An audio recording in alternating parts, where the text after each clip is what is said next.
직접 경험해보기 전까지는 밑바닥 인생이 어떤지 아무도 몰라. 10년간 일했던 직장에서 갑자기 잘리고 여자친구가 바람피는 걸 잡았더니 그게 후임자였다면 사람이 생각을 좀 하게 되더라. 젠장을, 학자금도 아직 다 못 냈는데. 인생 이거 진짜 뭐 같네. 밤새 술 좀 들이키면서 한 40개 되는 이력서를 보내고 거지같이 쓴 자기소개서를 보내고 나서 그대로 뻗었어. 다음날 아침에 일어나고 나서 최소한 면접 전까지는 집에서 돈을 좀 벌어보기로 했어. 그때 든 생각이, 인터넷에서 한 1시간 동안 설문조사 답변 작성하면 $5짜리 서브웨이 기프트 카드나 뭐 그딴 거 주니까 내가 할 수 있는 건 그게 최선이라고 생각했어. 그게 내가 당장 돈을 벌 만한 기술 같은 건 없었거든. 그거 아니면 하루 종일 컴퓨터 게임이나 했을 테니까 최소한 밥값은 내 돈으로 안 내겠구나 싶었지. 그런 설문조사를 한 5시간 하니까 거의 뻗을 지경이더라고.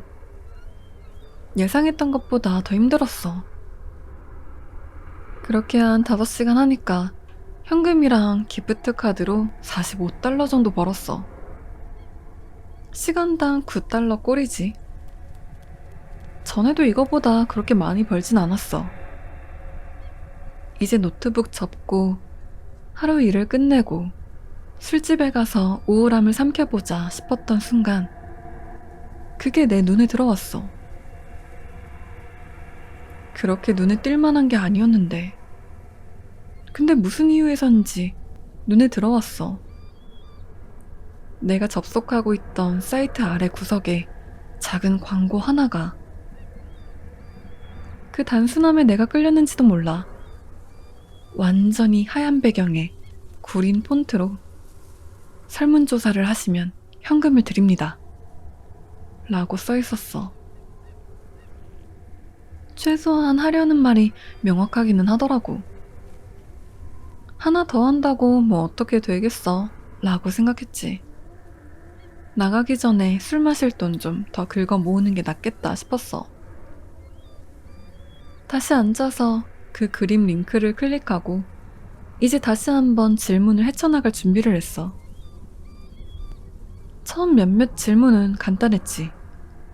생각해보니 질문이라기보다 정보 수집용이었던 것 같다. 내 이름, 나이, 그리고 직업. 내 키와 몸무게 묻는 게 좀 이상하긴 했는데 아예 생소한 건 아니었어. 근데 첫 번째 진짜 질문은 좀 달랐어. 입이 벌어지고 눈이 확 떠지더라. 한참을 쳐다봤던 것 같다. 이게 뭐지? 화면에 이런 질문이 떴어. 당신이 지금 등 뒤를 돌아보고 싶은 마음이 얼마나 강합니까? 아래에는 전혀부터 극도로 강하다까지 5개의 선택지가 있었어. 그 순간 내가 무서워해야 할 마땅할 이유는 없었어. 하지만 난 무서웠어. 숨이 가빠졌고 등 뒤에 무슨 작은 소리라도 나는 게 없나 집중했어. 그치만 아무 소리도 나지 않았지. 약 5분 정도 지나니까 돌아볼 용기가 생기더라. 등 뒤에는 정말 아무것도 없었어. 난 안도감에 한숨을 쉬면서 나 자신을 보고 비웃었지. 이건 그냥 장난으로 만든 거라고 생각했는데 이왕 하는 거 즐기기로 마음먹고 중간을 클릭하고 다음 질문으로 넘어갔어. 다음에 나온 건 이거였어. 당신은 왜 등 뒤를 돌아보겠습니까? 난 희죽대며 웃었지. 재밌네. 잘 모르겠다라고 응답란에 치고 다음을 클릭했어. 세 번째 질문은 이거였어. 당신은 비행기에 타고 있습니다. 당신 말고 비행기에 다른 승객은 단 한 명 있는데 그 승객은 당신 뒤에 앉아 있습니다. 어느 시점에 당신이 화장실에 가려고 일어서자 그 남성이 없어진 것을 발견합니다. 비행기에 하나뿐인 화장실을 살펴봤지만 그 사람은 그곳에도 없습니다. 당신은 어떤 행동을 취하겠습니까? 다시 한번 난 그 질문을 거의 10분 동안 멍청하게 쳐다봤어. 이건 뭔가 사람들이 잘 모르는 심리 테스트 같은 건가? 아니, 분명 그런 거겠지? 그렇겠지? 난 지난번 답과 똑같이 적었어. 잘 모르겠다. 이번엔 진심이었어.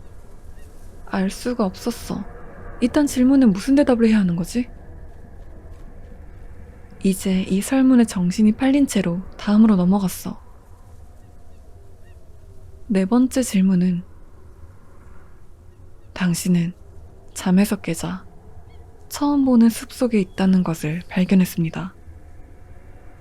지금은 밤이고 달빛만이 주변을 약간이나마 밝혀주고 있습니다.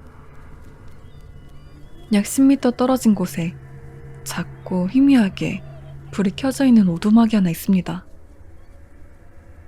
문은 열려있고 한 여인이 미소를 지으며 당신에게 들어오라고 손짓합니다. 오두막으로 가겠습니까? 이유를 설명하시오. 이 질문은 지난번 질문보다 그렇게 더 이상하진 않아서 그냥 심리 테스트 같은 게 아닐까 하는 내 추론은 아직까지 유효했어. 사실 이번 질문은 대답해보려고 했어. 어디 다른 거 갈 데도 없으니 오두막에 들어갈 거다 뭐 그렇게 썼지. 다시 클릭해서 다음으로 넘어갔는데 그러지 말걸. 점점 더 정신 나간 질문들이 나왔어. 너무 잔인하거나 19금 같은 그런 종류는 아니었어. 그냥 점점 더 이상해졌어. 기괴해지고 좀 더 심리적으로 흔드는 질문들이었어. 왜 이걸 계속 붙잡고 있었냐고 묻는다면 내가 뭐라고 확실히 답을 해줄 순 없을 것 같아. 그냥 그래야 할 것 같다고 느꼈어. 그냥 설명할 수 없는 뭔가 난해하고 불길한 느낌이었어. 하지만 도저히 떨쳐낼 수 없어 계속했지. 그 질문들 중 몇몇은 유독 눈에 띄었어. 예를 들면 어느 날 자고 일어났더니 당신 방에 엘리베이터가 있었다고 가정해보자. 그 후 매일 자정마다 약 5분간 그 엘리베이터의 문이 열리며 당신과 똑같이 생긴 사람이 모습을 드러낸다. 시간이 지날수록 엘리베이터 속 당신은 점점 더 심한 부상을 입은 채로 등장한다. 당신이 계속 이렇게 살 수 있는가? 아니면 엘리베이터로 들어가 이 모든 것을 끝낼 것인가? 그리고 또 다른 질문은 호텔방 안에 있는 당신은 창문을 두드리는 급한 노크 소리에 잠이 깨었다. 블라인드를 통해 힐끗 보니 두 눈이 없는 한 남성이 보였다. 그는 유리에 입을 대고 당신에게 욕실에 있는 그 여성을 당장 죽이라고 말한다. 당신은 그 남자의 말을 듣겠는가? 그거 말고도 내가 제일 싫어하는 질문은 이거였어. 당신은 엄마와 함께 어린 시절 찍은 영상을 보고 있다. 그 테이프 중 하나에서 당신의 엄마는 얼굴을 가린 침입자에 의해 잔인하게 살해당한다. 당신의 엄마는 아무 말 없이 그저 이 영상을 보고 웃기만 한다. 당신이 보기에 이는 걱정할 만한 일인가? 이렇게 정신 나갈 것 같은 질문에 더해 뭐랄까 불안한 일들이 실제로도 일어나고 있었어. 한 30분쯤 했을 때 누가 문을 두드리는 소리를 들었어. 문에 달린 구멍을 통해서 보니 한 남자가 서 있었는데 정신없이 머리를 흔들면서 아니야 라는 입모양을 내며 내 눈을 바라보고 있었어. 그 남자는 겁에 질린 것 같아 보였어. 당연히 난 문을 열지 않았지. 회계 감사관이라고 표시된 발신자로부터 10통 정도의 전화를 받았어. 매번 메시지를 남겼는데 그냥 누군가가 지지직거리는 소리를 뚫고 숫자를 말하고 있는 걸 녹음한 거였어. 사실 생각해보니 그게 비명을 지르고 있었던 것 같아. 이걸 1시간 정도 하고 있으니 정신이 붕괴해버릴 것 같았어. 나는 너무 무서워서 등 뒤를 돌아볼 수도 없었어. 등 뒤에 뭐가 있다고 믿을 이유도 없었는데 말이야. 한 번은 여기 환기구에서 약하게 긁는 소리가 나서 소파로 막아버렸어. 그리고 마침내 이 설문조사의 마지막에 도달한 것 같았지. 하지만 마지막에 있는 건 질문이 아니었어. 그냥 문장이 하나. 그들을 들이지 마세요. 그들을 믿어서는 안 됩니다. 마치 신호라도 받은 것처럼 그 말을 읽고 5초 만에 문을 두드리는 소리가 더 들렸어.